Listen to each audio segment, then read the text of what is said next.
25 करोड रुपैयाँ बराबरको विदेशी मुद्रा सहित टोखाबाट पक्राउ परेका कुसाङ लामालाई प्रहरीले सार्वजनिक गरेको छ।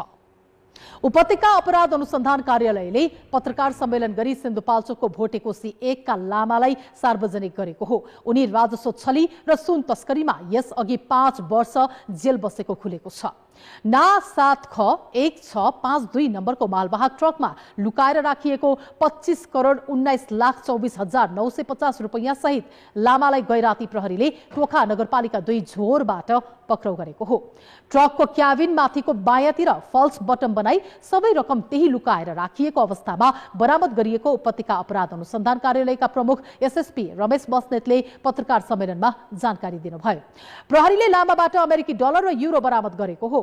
गाडीका चालक रहेका उनी एक्लै थिए। रसुवा हुँदै चीनतर्फ जाँदै गरेको ट्रकबाट बरामद उक्त रकम अवैध वस्तु तस्करी बापतको भुक्तानी हुन सक्ने आशंका प्रहरीको छ।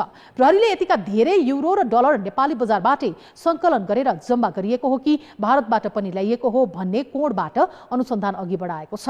प्राप्त सूचना विश्लेषणबाट यति धेरै विदेशी मुद्रा सुन किन्नकै लागि लैजान लागि निष्कर्ष नजिक प्रहरी पुगेको छ।